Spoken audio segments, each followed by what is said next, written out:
Delirios científicos radiofónicos. Alimento para mentes inquietas en estéreo. Historias naturales, investigaciones peculiares. Descubrimientos sorprendentes. Narraciones desde las fronteras del saber colectivo que le ponen sabor a la semana. Porque a fin de cuentas la ciencia que no es comunicada es ciencia condenada al olvido. Amasemos juntos esa materia gris y hagamos bullir el elixir del conocimiento. Bienvenidos a Masaje Cerebral. Muy buenas tardes, días, noches, madrugadas, dependiendo del horario en el que nos esté escuchando. Esto es el Masaje Cerebral. Y está conmigo, como cada semana, Andrés Coteriar. Como todos los programas, habría que decir, porque aquí la única voz que siempre les ha acompañado a lo largo de 100 episodios, ¿no? Es la mía, es la mía. Por supuesto. Y además, digo, en mi defensa y por ética, no me aventaría jamás un programa de ciencia yo solo. Podrías. De dudas, ¿no? Oigan, bueno, cuéntenos si quieren que Claudio se eche una capela científico, ¿no? Un día de estos. Ustedes díganme, ¿y de qué? Sí, exacto. ¿De qué les gustaría? Pídenle como teoría de cuerdas o algo así. Ajá, como algo sencillo. Teoría del caos. Bueno, estamos en nuestro especial de infancias, ¿no? De las infancias. Del Día del Niño, la Niña y el Niñe, ¿no? Uh-huh. El Día Niñe. de las Infancias. Y pues celebrando, yo creo que lo que hace que el mundo gire, que es a la gente joven, ¿no? Uh-huh. y a los cachorros y cachorras de todas las especies. Finalmente eso es el motor de la vida, ¿no? Y no sé, ¿te suena, te gustaría decirme quién crees que es el infante que más tiempo dura? O sea, ¿quién es el infante por excelencia? La criatura ¿qué especie cuya infancia es más dura larga? más tiempo en relación a su adultez. Porque vivimos en un mundo francamente adultocentrista, el mundo humano, ¿no? O sea, sentimos como hemos platicado muchas veces aquí, que como somos pues mamíferos y en nuestro caso, nuestro ciclo de vida lleva a que la etapa adulta sea la preponderante en el ciclo de vida, digamos, pasamos más años, si todo sale bien y vives, ¿no? Tu expectativa de vida, pues pasas más años de adulto que de otros momentos. Pero eso es una cosa que es pues relativamente singular a ciertos vertebrados, ¿no? La verdad es que en el mundo de los invertebrados, de los insectos, es otro rollo. Uh-huh. Y ya estás a plantas y hongos y pues también, o sea, no es un mundo adultocéntrico, la verdad. Incluso diría yo que en los animales es al revés. La infancia suele ser en los insectos, pues, que son la vida predominante de los animales, la infancia suele ser el periodo de tiempo más largo.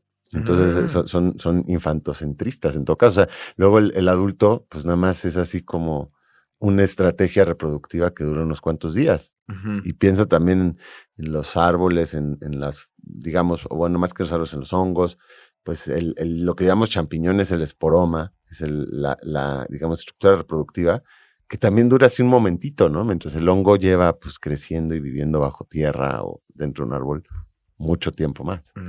Entonces, ya con ese precedente, y solo para empezar con estos juegos de la infancia, ¿cuál creerían?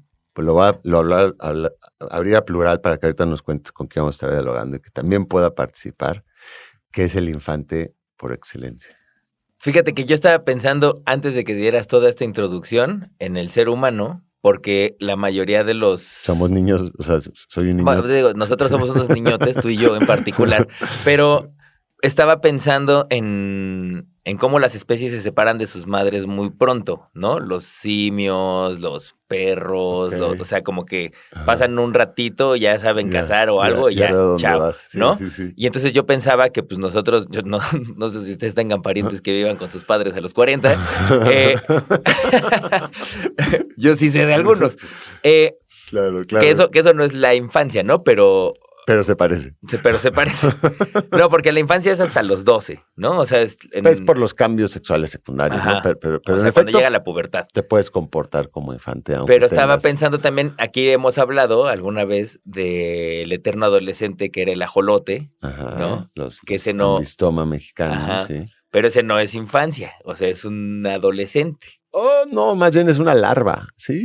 O sea, con los ajolotes obviamente es uno de los ejemplos clásicos, pero ahí hay un truco más, porque es que realmente pasa, como son neoténicos y nunca hacen la metamorfosis, realmente pasan toda su vida como larvas, ¿no? No solo la especie aquí del Valle de México, sino son 4 en México. Entonces, ahí hay un truco, porque como nunca se vuelve adulto, en realidad, pues, no, es otra cosa. Pero a ver, ¿con quién nos acompaña para que nos diga qué opina? A ver, está con nosotros hoy Angelina Vázquez, que es ingeniera biotecnóloga, trabaja en la industria farmacéutica desde hace 4 años y encabeza un proyecto de divulgación de ciencia llamado Puentes de Ciencia, 100 con número, ya con 2 años de existencia, que está dirigido a infancias de Tepito, una zona vulnerable de la Ciudad de México. Angelina, bienvenida. Hola, muchas gracias por la invitación. No, gracias por venir. En tu carácter de experta en infancias, ¿no? ¿Qué opinarías tú? Porque te vi con ganas de saltar. Yo creo que concuerdo con lo que ya se mencionó. Yo también creo que tiene que ver con que es la única experiencia que tengo en la vida humana. Entonces, para mí, creo que la respuesta sería que los humanos somos los que vivimos más en esa... más que nada por los parámetros que decías, que yo siento que nos tardamos mucho en separarnos o en poder ser muy independientes. Ajá. O sea, sí son muchísimos años comparados con otras especies, que tenemos como que tener como esa guía, que nos estén diciendo como, ya sé esto. O sea, incluso ya cuando uno se siente más grande, siempre necesita como un adulto. Entonces, sí, yo creo que los humanos. Ahora, hay quienes postulan que los humanos somos neoténicos, ¿eh? O sea, hay quienes dicen que comparados al resto de primates, ¿no? Que es nuestros familiares más cercanos, nos parecemos más a las crías de otros primates que a los adultos. Es decir, tú ves un chimpancé bebé, un orangután bebé, y tienen poco pelo, tienen todo la cara más descubierta, tienen proporciones corporales más similares a las nuestras que cuando ya se vuelven adultos. Uh-huh. Entonces hay esta idea de que a lo mejor los humanos somos una especie de primate neoténico, que se ha ido volviendo como una especie infantilizado, ¿no? En muchas otras cosas también.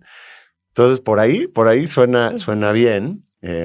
Es que también siento que se tendría que ver como desde la parte biológica y también la parte social, ¿no? Porque la infancia igual puede variar un buen. O sea, pues, justo como decían, puede haber como un límite de la adolescencia, pero si viviste algunas cosas, igual y se puede alargar un poquito más y acabar tu infancia después o antes. Entonces, o al ahí revés, igual. Si estás en un contexto muy rudo, por ejemplo, las guerras, te obligan a una especie de madurez, ¿no? Que de pronto tú ves una niña de 9 años que en cierto contexto, o en un contexto rural en que tiene que participar en el cuidado de otras, de sus hermanos, hermanas y de animales, y la comparas así a una niña de 9 años de la ciudad y pues es otra cosa. Sí, ahí ya se borra el límite. Cambia. O sea, sí siento que igual para nosotros es más complicado porque tenemos muchos factores. Y luego ves al gamer que a los 55, ¿no? Sigue viviendo con sus papás y usando pañal para no tenerse que parar al baño y poder jugar Fortnite 12 horas seguidas. Y dices, eso es un bebé, o sea, es un bebé tecnológico, ¿no? Bueno, igual y no hasta ese extremo, pero yo, por ejemplo, igual ya platicarán en un ratito más, pero con las infancias de Tepito, yo veo que resuelven a veces más que yo, y yo, se supone que yo soy el adulto que los guía, y por el contexto en el que están, en el que hay que moverse rápido, dicen, sí, maestra, ahorita yo traigo esto y no sé qué, y van y preguntan, y yo, ok, y entonces ahí, se ven como que igual por el contexto adquieres otras habilidades que a lo mejor yo no tengo, porque yo fue como una infancia como muy así tranquila, y ellos son súper movidos. Ah, mira, qué curioso. Bueno, pues miren, nada más para no estirarlo más, yo en realidad estaba pensando pensé que Claudio nos iba a traer esta idea, en las cícadas. Claro. Las cícadas, que sabrán, son estos insectos famosos que luego pasan mucho tiempo bajo tierra y salen de pronto todos al mismo tiempo, y hay unos que salen cada 17 años y otros cada 13. Entonces imagínate que es un insecto que luego ya como adulto vive poquito, vive unos días, unas semanas, pero pasó 17 años como infante bajo tierra comiendo raíces. Entonces es como un infante así como llevado al extremo. Ok. Oye, pero ¿por qué no para hilar? Claudio escribió, más bien recopiló un libro llamado Qué infantil. El libro se llama Qué infantil, más aburrido de sembrar lombrices. Y es un libro que sacamos en 2020, ya hace un ratillo, Ajá. que lo que hice fue compilar frases y momentos de diálogo con mis alumnos de preescolar, porque por muchos años fui maestro de preescolar. Sí. Salieron cosas muy increíbles y las fui publicando y de pronto dije, ya tengo para hacer un librito y salió Completamente. este libro, ¿no? Es un libro editado por Ediciones Sin Resentimiento, por si Ajá. lo quieren buscar ahí, Buenísimo. ahí está. Entonces les voy a ir leyendo de vez en cuando en este Me late. episodio pequeñas frases. Esta es de Julián, que tenía 3 años, ahora es mi alumno en secundaria, Ándale. pero en algún momento fue un infante. Y yo pregunté, ¿qué es una lotería? Y la respuesta de Julián es donde hay muchos elotes. Claro. Tal cual. Entonces, Es correcto. es correcto, tiene toda la razón. Y pues voy a ir sacando frasecitas de este libro, pero vamos a un corte y regresamos aquí al masaje cerebral. Estás escuchando Masaje Cerebral. Ya estamos de vuelta en nuestro especial para las infancias, o especial de infancias, no necesariamente para las infancias. Algún día sí daremos un par de episodios para esos infantes que nos escuchan, que yo sé, si lo están escuchando ahorita, sepan que les estoy hablando a ustedes, que muchas veces lo escuchan en el coche camino a la escuela con sus papás y mamás. Entonces sí hay una audiencia de infancias del masaje cerebral y sobre todo los episodios que dan más de animales, eso creo que les gustan. Yo a veces cuando estoy de viaje y bueno, estamos así en una situación en que Damiana o sus amigas hay que dormirlas y estando de viaje, a veces uso el masaje cerebral para dormirlas. Para arrullarlas. Les pongo así el episodio de los cocodrilos o de lo que sea. Y pues sí, escuchan un rato, pero pues están cansadas y...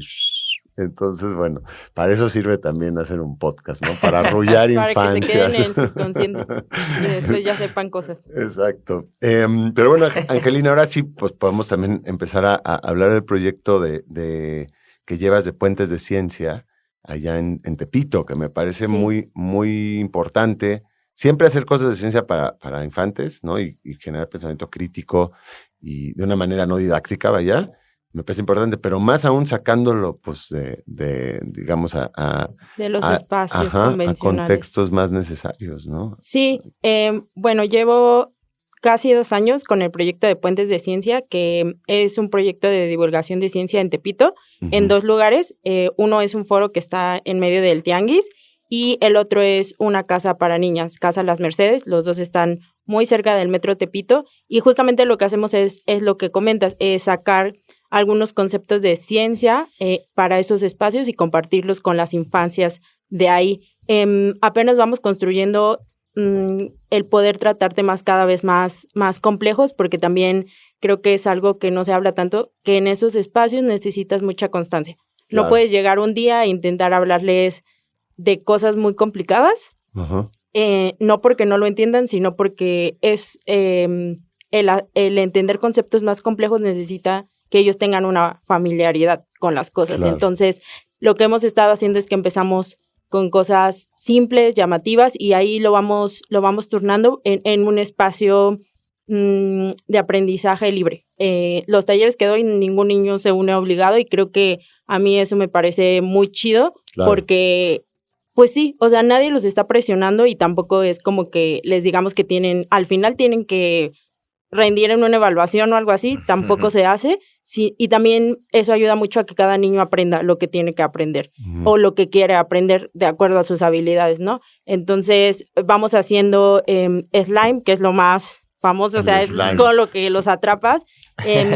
Y aunque parezca como algo, como solo hacer plastilina o algo así, creo que justamente eso es lo que yo he aprendido, que con el tiempo ellos van aprendiendo que, por ejemplo, yo les puedo decir cómo hacerlo y me dicen, ¿y qué pasa si le pongo más pegamento? Y yo, pues ponle. O sea, exacto, y ya me dices qué pasa. Incluso yo no les digo como qué va a pasar. Es como, a ver, ponle y ahorita me dices. Y ya regresan y dicen, ay, no, quedó muy pegajoso o así. Y entonces, con esos experimentos voy sembrando como esas bases de que ellos entiendan a lo mejor un poco qué es el método científico, porque se equivocan o le ponen de más o de menos. Y ya dicen, no me salió. Y entonces ya le dicen al otro así como, oye, no le pongas tanto de esto porque entonces no va a salir. Y ya podemos ir luego haciendo cosas más complejas. El último, bueno, fue el penúltimo que hice en Casa Las Mercedes. Llevamos ya un microscopio y les enseñamos muestras de cajas Petri donde ellas pusieron sus manos. Entonces, de hongo, les enseñamos micelio. Y siento que lo chido de ahí es que aparte de que yo ya tengo un trabajo con las niñas y que ya el hacer experimentos antes les enseña la metodología de cómo primero les tengo que dar la explicación para que sepan hacerlo y después va la parte práctica y después el aprendizaje, por así decirlo, que van a sacar de esa actividad. Entonces, lo que hicimos fue enseñarles a lavarse las manos y pues según ellas entendieron súper bien la teoría y yo, bueno, y ya se fueron a lavar las manos y pusieron sus manos en las cajas Petri. Y regresamos una semana después y les enseñamos las cajas y es justo como esa parte práctica que siento que es muy necesaria, que yo no les dije, oigan, no se saben lavar las manos, o oigan, saben, su técnica de lavado necesita mejorar, sino que solo les enseñé las cajas, o sea, les dije, ¿qué creen que tendría que pasar? Explicándoles ya el concepto de qué es una caja Petri, ¿no? Y me dijeron, no, pues no tiene que crecer nada. Y ya les saqué sus cajas así con cosas súper locas que crecieron. O sea, y ellas solitas vieron la evidencia, que siento que no es lo mismo que solo darles la teoría. Sí, claro. Y que se les va, ¿no? A verlo ahí ya, y yo, bueno, y ahora, o sea, ese hongo que creció de esta caja, lo pueden ver al micro. Entonces es como llevar eso práctico ya a conceptos tal vez que puedan ser como más específicos. No diría complicados, pero que sí se necesita como más información para entenderlo. Sí. Y siento que es ir construyendo eso. O sea, suena como muy fácil, pero fueron 2 años de que la primera vez que llegué yo no sabía cómo guiarlas y ya fue como irnos adaptando poco a poco a, ya tenemos el último sistema que nos funcionó es dinero didáctico, así como de, bueno, si hacen esta actividad son 100 pesos y así van contando su dinero. Y incluso también sirve para que aprendan sobre matemáticas. Claro. Siento que eso igual he aprendido en ese contexto, que no los presiono porque aprendan, pero les pongo como ciertos retos. Entonces, como que ellos se presionan solos. Es como, bueno, si no sabes sumar tu dinero, ¿cómo vas a comprar algo? Porque les llevo como gomas o así, lápices o stickers, y ya entonces ellos se presionan. Lo mismo pasa con las medidas cuando hacemos slime o así. Les digo, es 1/4. Y no se acuerdan cuánto es 1/4. Y entonces es como, ya les digo así, ¿cuánto era? Y ya saben que entre más rápido lo identifiquen, pues más rápido les va a salir el experimento. Son como todas esas cosas que siento que esos proyectos dan y que pues muchas veces yo lo entiendo, ¿no? Por las limitaciones de muchas cosas socioeconómicas, pues no puede haberlos y siento que es muy chido poderles dar un espacio que tenga todo eso. Claro, un espacio lúdico. Yo me estaba acordando ahorita de esos con cajas Petri cultivos, hay cosas muy padres que se hacen como cultivar un beso, hace cuenta, ¿no? O sea, como, o cultivar las manos. O ahorita que estás diciendo eso, estaba pensando, estaría padrísimo algo así como de, pues bajan al metro, ¿no? O sea, haces cajas como de estar 15 minutos en el metro o estar 15 minutos en la calle o un baño público. O sea, eso está divertido, sin duda alguna. La pantalla del teléfono. Y la pantalla del teléfono famosísima, ¿no? Que es como, te da asco ir a un baño público, pero andas agarrando tu teléfono y no te lavas las manos, ¿no? Esos cultivos de pantalla de teléfono es una locura. Y que claro, vas haciendo, como tú bien dices, una especie de, van aprendiendo como a teorizar, ¿no? Y eso es súper importante, poder tener teorías o ideas que luego constatas con la evidencia si estabas correcto o no, y en base a eso pues vas desarrollando ciertas habilidades de pensamiento crítico, que creo que son básicas. Sí, con el tiempo ellos se van acostumbrando y entonces lo van desarrollando en espacios que están en su contexto. O sea, no es como que tengan que ir a otro lado, se sientan fuera, sino es como, aquí está mi puesto y al lado estoy aprendiendo. O sea, y también es algo que ya han integrado y que siento que está muy padre, que ya puedan unir esas dos ideas, mi puesto y aprender. Eso es muy valioso. Y el asunto que va a haber más puede parecer básico, pero no por ser básico, no hay que mencionarlo, que es que aprender es bien divertido. O sea, que finalmente, bueno, digamos, el proceso de entender algo o tener una idea de algo y ver si funciona o no es muy enriquecedor, es como muy, no sé, como satisfactorio. Y entonces eso es como irle dando la vuelta a luego esta idea a veces como, no sé, como el dominio público de que la ciencia pues es pesada o no sé. Alejada. ¿no? O complicada, no va por ahí, creo. ¿Qué dicen tus estudiantes? ¿Qué dicen qué dicen en el No, kinder? Estaba pensando, ahorita les leo otro fragmento del libro, otra frase, pero estaba pensando justo en lo lindo que es como profe, pero también como persona, cuando te cae un 20, la sensación de,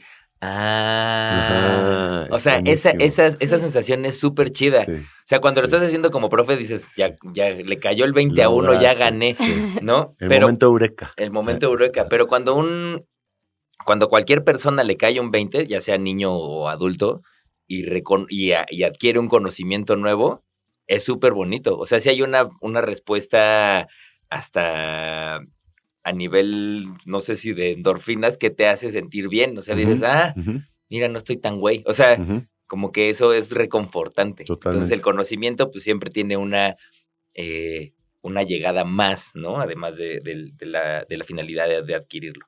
Pero bueno, antes de irnos al siguiente corte, les voy a leer otro fragmento de una conversación que tuve con Mariana cuando tenía 5 años. Y venía con un kimono. Y le dije, Mariana, qué bonito tu kimono. Me dijo, no es un tukimono, es un vestido de chinas. Kimono. Ciencia que no es comunicada es ciencia condenada al olvido. Esto es Masaje Cerebral. Marco, cuando tenía 5 años, me dijo que un cementerio es donde viven los muertos que ya se murieron. Está de pedo. Eso está ahí en el que infantil de que más aburrido es sembrar lombrices. Y bueno, estamos platicando con Angelina sobre algo que me parece bien lindo, que tiene que ver con que también enseñar tiene que tener emoción, ¿no? No es nada más decirte, este es el conocimiento, adquiérelo, llévatelo en tu cabeza y ahora ya eres una persona más sabia, sino que las cosas que más nos significan o que más se quedan en nuestra memoria tienen que ver con lo emocionante o lo divertido o lo entretenido o lo que sea. Y creo que el juego que tú estás haciendo con la chamaquiza con la que trabajas tiene que ver con eso, con decirles, esto es un juego y resulta que estás aprendiendo cosas, Sí. ¿no? Me gustaría como preguntarles a ustedes también si tienen un recuerdo de cosas que hayan aprendido desde una situación muy lúdica o muy emocionante o algo que les cayó el 20 desde el juego, ¿no? Más allá de todo lo que aprendimos en nuestras aulas de siendo niños. Uh-huh. Pues yo aprendí que los pollos no nadan tan bien como los patos. Una vez pensaba que un pollito ¿te acuerdas cuando éramos niños y niñas? No sé si eso siga pasando. No, ya no, pero ibas sí, a las fiestas infantiles y salías con un pollo porque había mago y te daban un pollo. Sí. O a veces un pato. Uh-huh. Y yo me acuerdo de muy chiquito haber pensado que el pollito era un pato y haberlo puesto a nadar y ver cómo no daba. O sea, ¿no? Ahí tuve mi primera revelación taxonómica, creo. Está cruel tu sí, ejemplo, no sé qué tan único es y no lo voy a volver a repetir. Qué bueno que no nos están escuchando más que los 200,000 de audiencia del Masaje Cerebral. ¿Tú tienes alguno?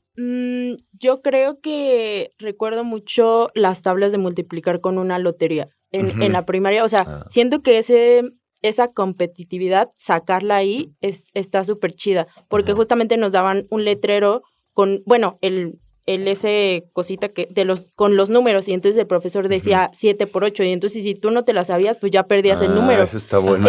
O sea, eso lo recuerdo muchísimo, sí. Porque sí te saca así como de, es que tengo que hacerlo, o sea, no es como que sea un examen o así, pero ¿cómo voy a perder? O sea, necesito, y sí te ponías como a repasarlas para que en la lotería fueras como el más rápido y llenaras, porque solamente si las sabías, pues podías identificar los números. Eso siempre se me hizo una estrategia súper chida, porque estábamos literal jugando en el salón algo que conocías y que hacías siempre, ¿no? Jugar la lotería, pero, o sea, con otro enfoque que siento que ahí sí yo nunca sentí que estaba aprendiendo, que me estaban como forzando, así como, tienes que aprenderte esto, sino como una herramienta para poder ganar. Qué gran idea me acabas de dar para Damiana, mi hija, y sus amigas, que están justo en el momento como las tablas ahorita.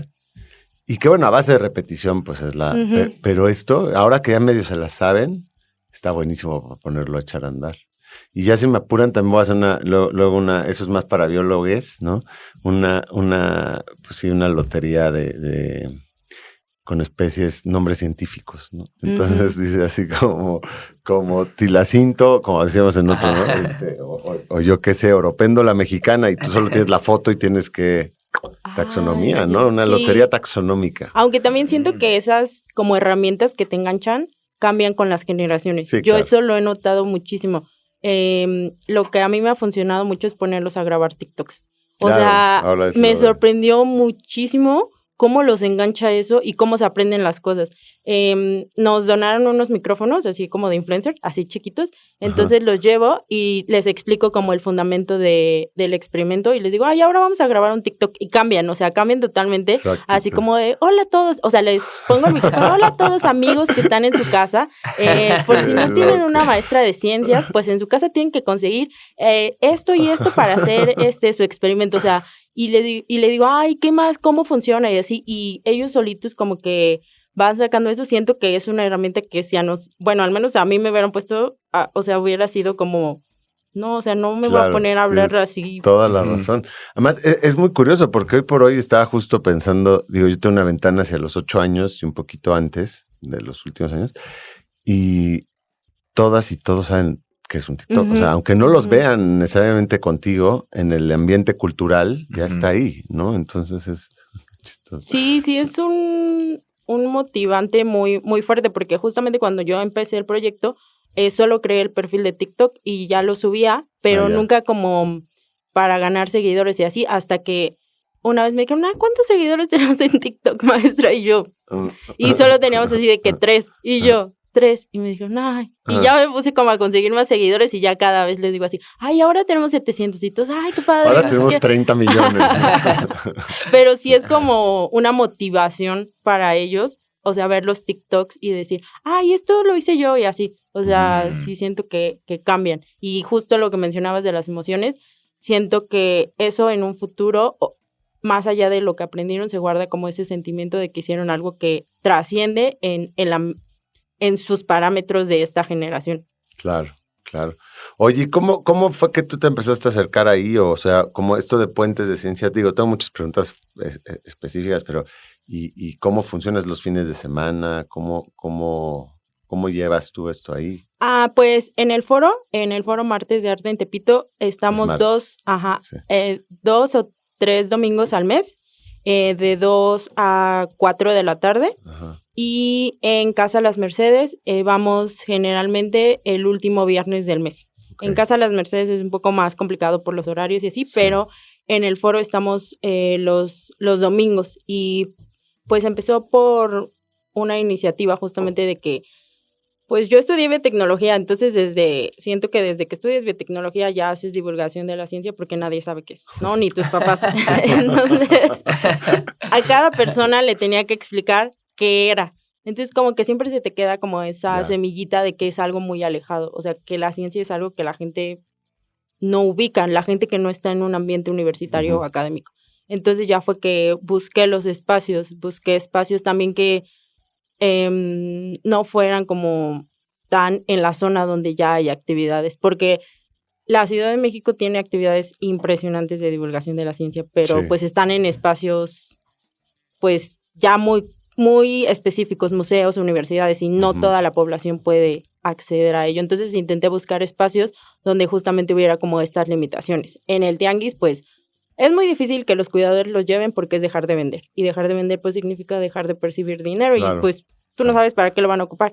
Y en la casa, pues, para las cuidadoras también es complicado mover a tantas niñas a un espacio específico. Entonces fueron como esas dos cosas que me motivaron a hacerlo en esos espacios. Si la montaña no va a Mahoma, ¿no? Dices, no, y claro, en Tepito hay que pensar que los fines de semana es el momento más álgido de trabajo, digamos. ¿No? O sea, pedirles que hagan una pausa y lleven a sus hijos a tal museo que va a hacer tal actividad no es factible. Está muy padre que sea ahí en la mitad del tianguis, la verdad, ¿no? Oye, aquí que ya se nos va a ir el programa y nunca tuvimos ningún tipo de preguntas, vamos a dejar una chiquita, ¿parece? Y ahorita nos das otra entrada.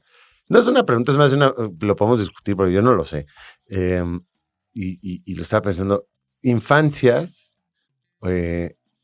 ¿qué pasa con los infantes? O sea, llamarles infantes. Y luego alguien me decía, es que infantes no, porque infantes son los soldados. Entonces, pensar un poco de dónde viene el término infante. Y si o los soldados son como niños del gobierno. O sea, son los niños malos del gobierno, los soldados. O sea, no sé. O si está bien o no llamarles infantes. Infancias es lo que se usa ahora, porque hay como diversidades, ¿no? Pero bueno, nada más pensaba en eso. A ver, ¿qué opina? Mira, aquí te voy a poner una conversación que tuve, porque les estaba enseñando a cantar la iguana, el son jarocho, ¿no? Y entonces les pregunté, ¿quién me puede decir cómo es una iguana? Y Darío contestó, es un animal que se mueve, que parece una salchicha y un poco como un taquito. Un poco como un taquito. Me parece una definición que no se acerca en lo absoluto, pero es increíble. Muy poética también, pero como de poesía estridentista o algo así como, ¿no? Dadaísta. Pero bueno, con eso vamos a nuestro último corte y regresamos en breve aquí al masaje cerebral de las infancias. Historias naturales, investigaciones peculiares, descubrimientos sorprendentes, masaje cerebral. Estamos de vuelta en el ocaso del masaje cerebral de las infancias y esto me lo dijo alguna vez Ernesto cuando tenía 6 años. Dice, es que cuando todo el mundo era frío, los delfines eran lobos. Entonces se derritió el frío y la nariz se le subió a la cabeza. Y entonces ya son los delfines. Wow. Bueno, sí, un poco. Hay algo de eso, ¿no? Los cetáceos eran los paquicetus, ¿no? Y si eran como zorros, pues, sí. ¿Ves? Te digo que sí. Hay varios... Con varios millones de años de por medio, pero sí. Digo, sí. Se aventó un resumencito, ¿no? Oye, pues, a ver, preguntaban por la palabra infancia. Infante. La infantería. Porque, a ver, de entrada, las infancias, o sea, existe la lactancia. Sí. Que es como de 0 a 2 años, todos son aproximados. Depende en donde hay gente que los amamanta hasta los 5. Hay gente que saludos Tepoztlán. Y luego se supone que de ahí hasta la adolescencia son infancias. Primera infancia y segunda infancia. Por eso es infancias. Porque en una sola persona pasas varias infancias. No hay solo una infancia. No tenía idea. Y bueno, infante o infanta, esas eran como nomenclaturas, como títulos a los hijos o hijas de reyes. Entonces, las infantas y los infantes. Lo que no sé es dónde se toca con la infantería. Sí. Porque pues tienen la misma raíz, pero porque no sé. Defienden a los hijos de los reyes. Puede ser, ¿no? ¿Quién sabe? Son la guardia de los hijos de los reyes. Pero mira, aquí preguntándole a la inteligencia artificial. Que está en su infancia también. Está en su infancia. La infancia de GPT. Dice que la palabra infancia proviene del latín infantia, que significa incapacidad de hablar. Se refiere a la etapa inicial de la vida de un ser humano, desde el nacimiento hasta la pubertad. Pero mira, aquí dice que la palabra infante también proviene del latín infans, que está compuesta por el prefijo in, de negación, y por el participio presente del verbo fari, hablar. O sea, es una contradicción, ¿no? El primero y el segundo. Ahora, los soldados no hablan. No, o sea, a lo mejor viene de ahí, de que tú acatas órdenes y no hablas. No lo sé. ¿Quién sabe? Me gusta más la segunda. Está curioso eso, sí. Oye, y pasas varias infancias. Es cierto. Pero mira, infantería proviene del latín infans, también niño o joven. En el contexto militar medieval se refiere a los soldados que no eran parte de la nobleza o que eran demasiado jóvenes o inexpertos para formar parte de la caballería. Ahí está. Son la infancia de la caballería.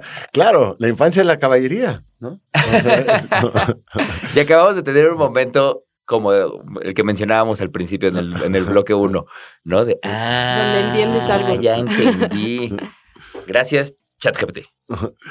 Oye, Angelina, y yo, ¿cómo ha crecido esto? Porque dices que tienes 2 años y me supongo que al principio siempre es como, ¿no? Ahora, ¿cómo funciona esto ahí en Tepito? O sea, ya tienes demasiados niños y niñas y ya no sabes qué hacerles. Pues en los inicios solo era yo con las infancias, ¿no? Porque quería ver qué pasaba. O sí, como ir probando. Dije, a lo mejor y no funciona. A lo mejor O sea, no se da. ajá. Y ya con el tiempo vi que sí había un espacio, o sea, que la comunidad sí estaba abierta y que sí se abría el espacio. Y la verdad, yo quería como mantenerlo muy pequeño hasta que vi el poder que tenía de cambiar la narrativa de Tepito. O sea, fue más por eso, porque en diciembre pasado fue TV Azteca a hacernos un reportaje y la verdad fue una satisfacción muy grande ver cómo la comunidad veía que se podían contar otras historias sobre Tepito. Más allá de lo que, pues de lo que se cuenta, del que, lugar común. Sí. O sea, pues al ser un contexto socioeconómico complicado, pues se cuentan muchas cosas, ¿no? Sí. Pero cuando vi que la ciencia podía cambiar esa narrativa y cómo fueron a grabarnos, y siento que los cuidadores al principio era como, ay, pues déjalos, están ahí haciendo sus experimentos, ¿no? Y esa vez que las mamás fueron a grabar a sus hijos, cómo estaban entrevistando a sus hijos y las mamás estaban grabando, dije, como que dije, esto es imposible de ignorar. O sea, tiene que crecer de alguna forma. Sí. Y entonces ya fue que empecé a buscar más fondos, más voluntarios. En el foro tenemos un club de ciencia fijo de 6 niños. Lo que ahorita estoy buscando es voluntarios. Creo que ya tenemos un poco más de fondos, entonces de involucrar un poco más a la comunidad, más niños. Y en la casa Las Mercedes empezar a hacer cosas más complicadas con las niñas, de temas tal vez que ya no sean como tan comunes, justo como lo que mencioné de las cajas Petri, que puedan como familiarizarse con conceptos que sean cada vez pues más como apegado a lo que conocemos como ciencia, ¿no? Justamente a lo mejor muestras en el microscopio, como todos esos temas, y también pues para eso se necesitan igual fondos y voluntarios. O sea, para las dos cosas pues se necesita tiempo y dinero. Claro. Entonces, pues al parecer vamos a tener como un apoyo para comprar microscopios y sí siento, sí ya no puedo esperar como para que pase, porque sí siento que es como un statement tener un microscopio ahí, por ejemplo, en medio del tianguis. O sea, está buenísimo. Porque al final pues la ciencia se genera pues para la población, en teoría. Entonces, como que todas esas cuestionantes surgen de un proyecto que yo no pensé que me fuera a sacar tantas preguntas como esas. Y a eso vamos a involucrar un poco más a la comunidad y hacer cosas, pues, tal vez más de lo que yo esperaba hacer al principio, como enseñar más esos conceptos de bacterias, de microorganismos, como todo eso. Está chido. Yo también quiero. Masaje cerebral debería tener un microscopio. Oye, ¿no? mínimo, por favor. Mínimo. Por favor. O 2, uno para cada quien. O ¿no? también ver qué les pasa a los micrófonos en una Petri, ¿eh? Estaría buenísimo. Sí. Oye, ¿y dónde pueden, nada más para que no se nos vaya a ir después, dónde te pueden checar? Bueno, pueden seguirnos en Instagram y en TikTok como Puentes de el número 100, ya. El nombre viene pues para hacer referencia a que no es como algo tan formal, como meterle ahí algo claro. que no sea tan convencional.